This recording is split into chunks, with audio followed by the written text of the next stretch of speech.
Oh my god, look at that. That is a completely different title screen. That looks nice. Okay, let's get started. Hi guys, and yes, welcome back to Helltaker, the second circle. So, Team 133, the developers of this fan game, finally came out with a new version that includes what we've all been waiting for, the second dates. And I've also had the chance to go through the first few dates again and see the changes that were made. And, well, what those changes are? Well, I'm sure that you all probably downloaded the game yourselves and saw them also. But let's just jump on to the new dates, because that's what we're here for now. Finally, after like months since I've stopped like the first dates, let's get to it. Jump to new dates.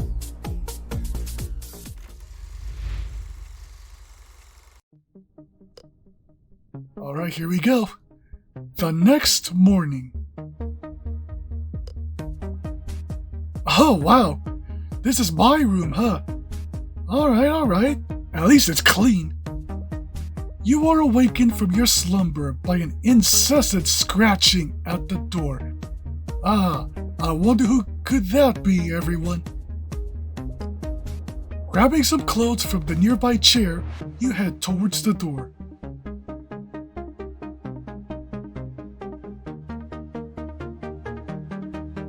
Wait, what am I? It's just blank here. Am I supposed to do something? Ah, there we go. Well, wow, look at this. So this is one of the changes that the team made recently. Now our sprites are animated, which is making it even more cuter. Upon opening your door, you are almost bowled over as all three bodies of Cerberus bust through the frame like a fluffy white whirlwind. They run around your room, pulling books from shelves, clothes from your hamper, and making faces at your wardrobe. Girls, come on! I just cleaned this room like last weekend. Oh, well, hold on. Beyond the doorway stands Pandemonica, the coffee reserves in her mug approaching the danger zone. Oh good, you're awake. Hope you haven't forgotten about my morning brew. And I also hope I haven't forgotten what the girls' voices are since the first dates. Your mind races as you try to recall. Right, triple macchiato with whipped cream sprinkled with the tears of virgins? Say what? What's that supposed to mean? Huh? What's that supposed to mean? Pandemonica shrugs, uncharacteristically apathetic. Or chocolate sauce. Today's a splurge day, I think. You look around at what was once, before Cerberus at least, a well-cleaned room. I don't suppose you've seen Lucifer around, have you? The demon shakes her head. Actually, where are all the other girls now? Are they ready for their second dates?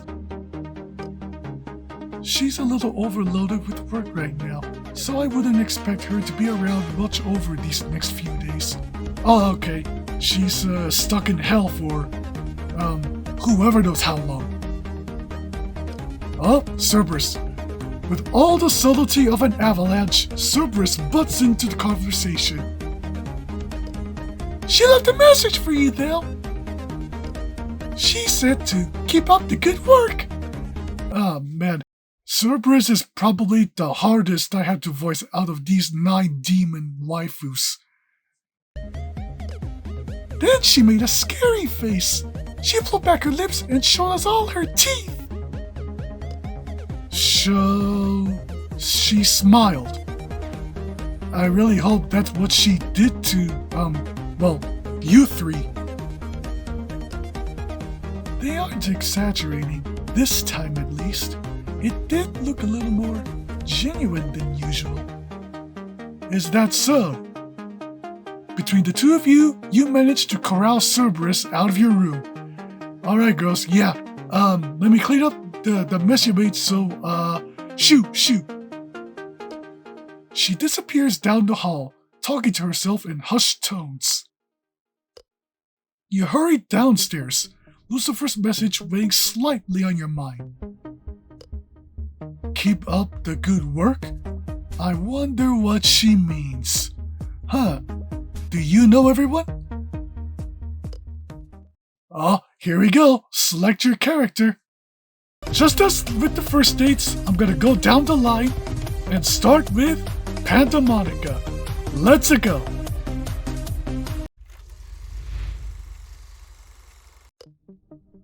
It's been a couple of weeks since you last caught sight of Pandemonica out in the open. Ever since your date at the coffee shop, the demon has been cooped up in her room.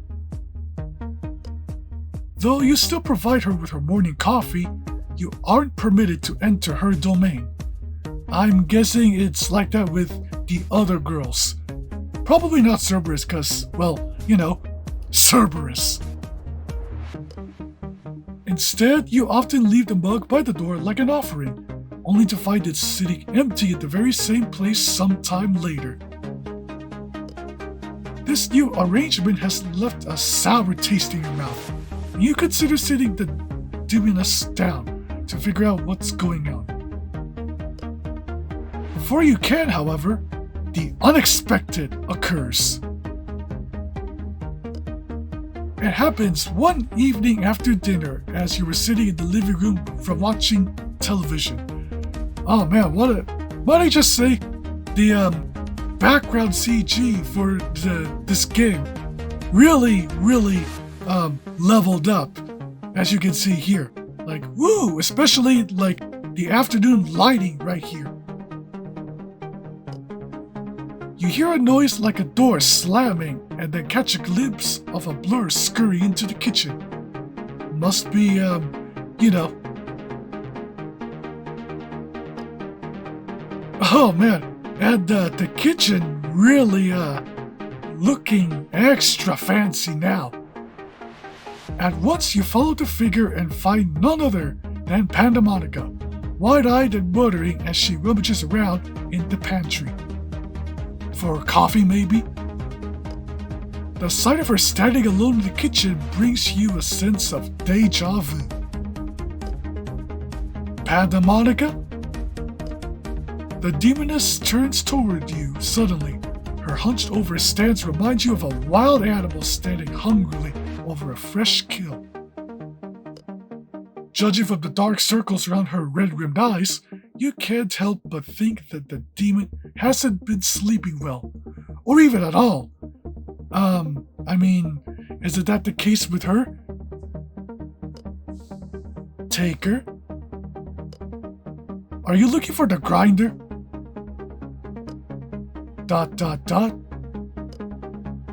I've been using it so often, I don't put it away anymore. It's over there by the coffee machine. Pandemonica's eyes cut from you to the contraption sitting on the counter at your back. I can make you a cup of coffee now if you'd like. ... And so tired that she is? Yes, please. Oh, there we go. With a nod, you head over to the pantry where you've stashed the coffee beans that you and Pandemonica got from the shop on your last date. By the way, the developers actually gave a name for the coffee guy. There, you were faced with a choice. A choice? Wait, right now? What flavor should I make? Ooh, okay, this is interesting. Let's see, we got dark chocolate hazelnut, obviously. It's Pandemonica's favorite. Or toasted almond sounds good. Maybe Pandemonica could use a change of pace. Let me just save right here for a bit. Now, I'm not really that one for coffee since I'm more into tea, but toasted almond or dark chocolate hazelnut. I think we'll just stick to like her usual for now, cause I'm not sure how she feel about an actual change of flavor. So for now, dark chocolate hazelnut. Thinking it best to stick to the safe choice, yes, it is the safe choice. You grab the bag of dark chocolate hazelnut off the shelf and get to work. As you whip up a cup of freshly ground coffee, Pandemonica takes a seat by the table, the blanket wrapped around her shoulders. Wait, you're that cold? But it's summertime right now. Out of the corner of your eye, you catch a glimpse of the demon staring out the window, the orange glow of the street lamps outside spilling over her solemn expression.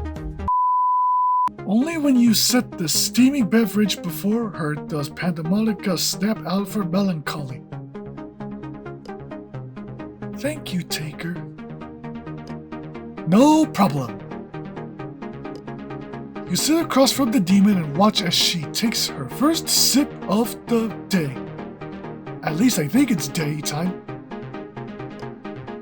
Though her exhaustion does not completely leave her eyes, the smile that spreads across her face makes her look 10 times more awake than she was before. Dark chocolate hazelnut. My favorite. Alright, we got a winner here, boys! It tastes like home. Pandemonica indulges herself further with another long sip from her mug. As you watch the demoness partake in her beverage, you mull over the ways you intend to broach the topic of her absence. Before you can settle on something to say, however, the woman across from you sets down her mug and returns your gaze. Oh, what's up, girl?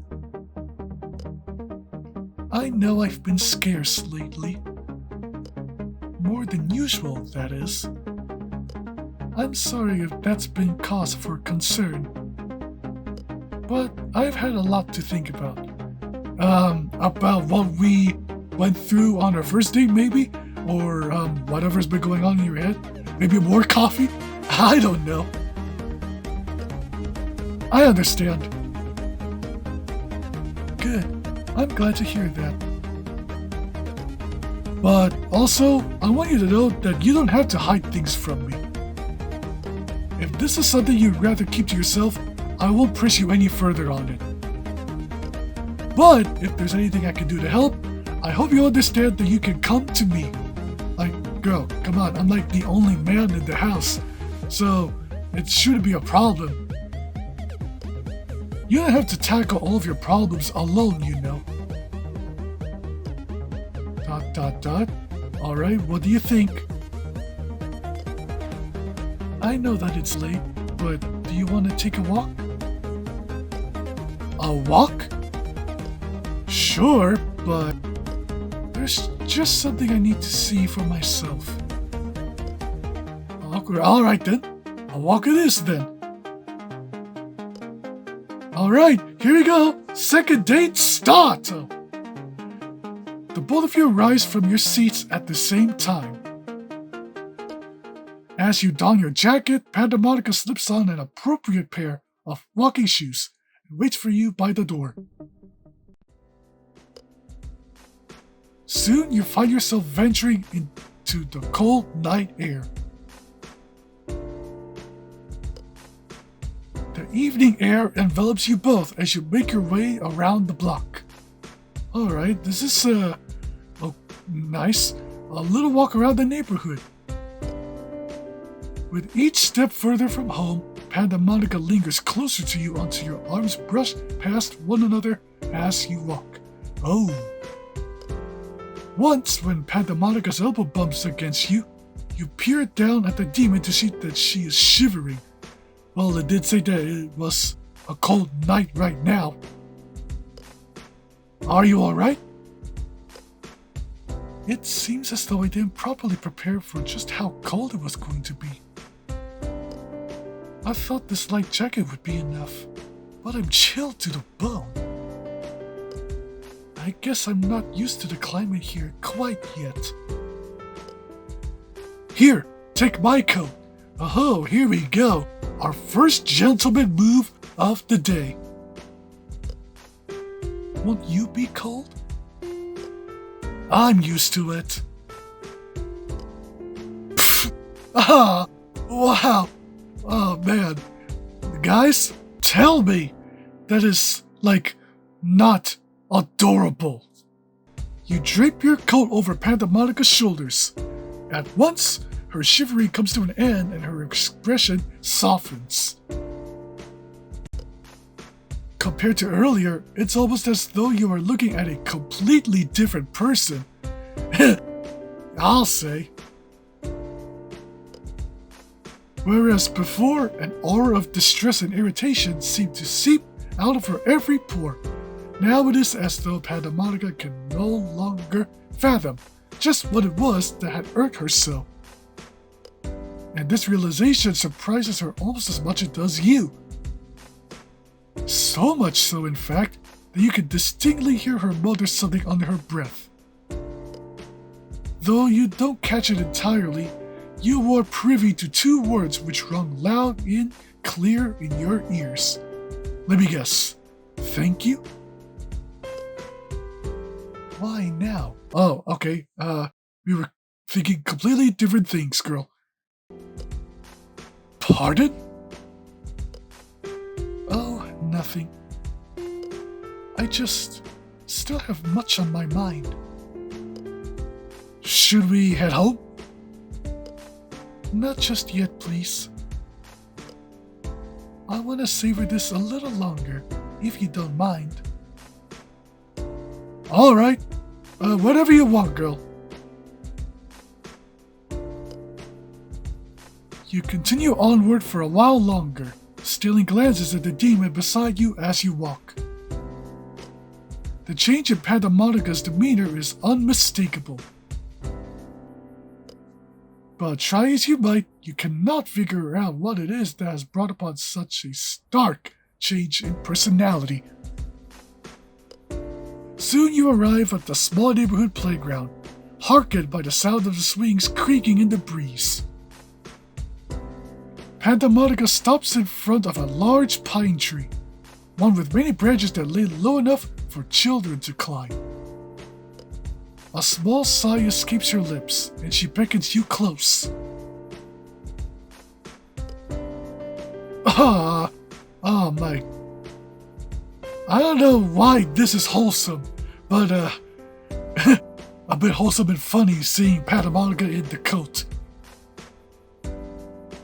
When you approach, she grabs your arm and hugs it close to her chest. Pandemonica? Shh. It's quiet now. Let me enjoy the silence. You nod and stare up at the magnificent tree in front of you. I'll admit, it's actually a nice-looking tree. If your memory serves, it has been here since even when you were a kid. You recall climbing its branches as well. What a sturdy thing it must be to withstand all those prying hands for so long. Most would crumble under the weight of so many things tugging at them constantly. But this tree has grown tall in spite of that. Oh dear. Oh, what's up? The sound of Pandemonica's voice draws you out of your recollection. You look down at the demon clinging to your arm and frown. Her bliss has gone, evaporated into nothingness like the wilting fog on your breath. Oh. Suddenly, all that remains is sorrow. What's up? What's wrong? We should head back. Wait, Pandemonica! What is it, Taker? Please tell me what's going on. I can't help you if I don't know, you know. Exasperated, Pandemonica plops down onto the swings and teeters to and fro in thought. Have you ever heard of pandemonium? Well, I mean, in a sense. It's a word that's like disorder and panic, right? Man. Props to the artist who did the sprites, but oh man, I actually want to hug Pandemonica right now. Yes, but before that, it was a place. Pandemonium is the capital of hell. Huh, really? Okay, what about it? Can you guess what it's like there? I suppose there are a lot of demons there, right? No shit, Taker. Not just a lot of demons, nearly all of them. Flying in and out of that one building all day and night, from the beginning of time until the end of time. It's loud there, maddeningly so. All the demons talk at once, like a sea of voices. Now, try to discern one voice out of that sea. Ugh, I'm actually imagining it right now. And, as you said, it's maddening. It would be like searching for a particular droplet of water out of the ocean, wouldn't it? I suppose so, but why are you telling me all of this? Now imagine that you had to listen to that all day and all night without end. Yeah, I'd go mad! Exactly. Some demons are born for a purpose, to serve hell in some specific fashion. I am one of those demons, and my purpose is to hear and address the concerns of the demons of hell. Oh yeah, I forgot, that is your job. To talk to whoever is visiting or going out of hell. Or at least anyone in hell. As such, I was made, in a way, to be the physical embodiment of pandemonium. So, all those voices are in my head. Oof. Oh man, that must be quite the situation. How do you sleep? Or question, do you even try to sleep? Very little, I'm afraid. Big oof to that. Hence the coffee. Oh man. Is it always like that? It was. Until the other day.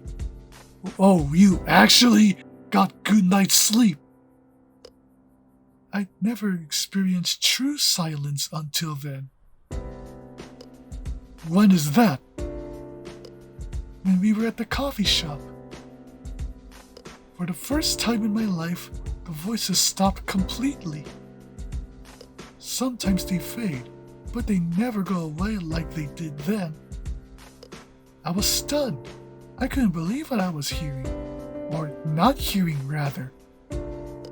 All I wanted to do was hang on to that feeling. That silence. But then they come back. Ugh, I feel ya, girl. Somehow I feel so much comfortable when, there's silence around me. Not that I'm saying that I hate background noises or noise all around me, but, silence is comfortable. So that's what happened. Yes. And ever since that day, I've been trying to figure out why I was blessed with those few moments of peace. Did you come up with anything? Sadly, no. I've not been able to get a wink of sleep since then. After experiencing their absence, the voices feel louder than ever now. I'd all but given up on making them go away again. Until tonight. So they went away tonight, too. Yes, they're back now, of course. But I wish I knew what it was that made them vanish in the first place. There must be something, but I just can't figure it out. I fear these brief respites are all that I can look forward to. In the end, the voices always return. What if there's something that can make them stop? Like, I don't know, maybe your heart going doki doki or something? Wouldn't that be something? I'd love to ponder the possibility, but I'm afraid I might be too tired for that. Can we head home? Yeah, let's go. You stand and offer Pandemonica your arm. She grins warily at your offer and wraps herself around you. As you make your way home, the tired demon rests her cheek against your arm, something which would, on any other night, linger at the forefront of your thoughts. But instead, you can only think of Pandemonica's plight, pondering what, if anything, you can do to help. By the time you arrive home and Pandemonica slips off to bed, you find your mind buzzing with possibilities.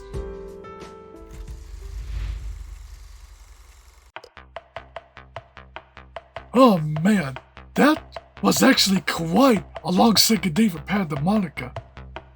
Okay, so what I found out now, excuse me, well, she's got voices in her head. Like, practically all the voices of the residents of Hell. And just imagining all those voices in your head, like staying in your head for millennia. Yee. So, I'm wondering what we could do to help Monica in her... Wait, did I say Monica? Pandemonica in her third date in the future. But for now, all I can say is, coffee is not gonna help as much now. Anyways, that was Pandemonica's second date. That actually went a lot longer than I would have thought. But I'm afraid I'll have to end it here because I'm actually getting as tired as her right now. So, next episode, Modius's second date. And I really hope it won't be as slightly PG-13, if I could call it that, as her first date. So for now, if you guys enjoyed me listening into Pandemonica's backstory, surprisingly, on her job back in Hell, hit that like button and consider subscribing if you want to see more content from me. Oh, and also, I finally made my own Twitter account, so follow me there. And with all that said, I'll see you around soon.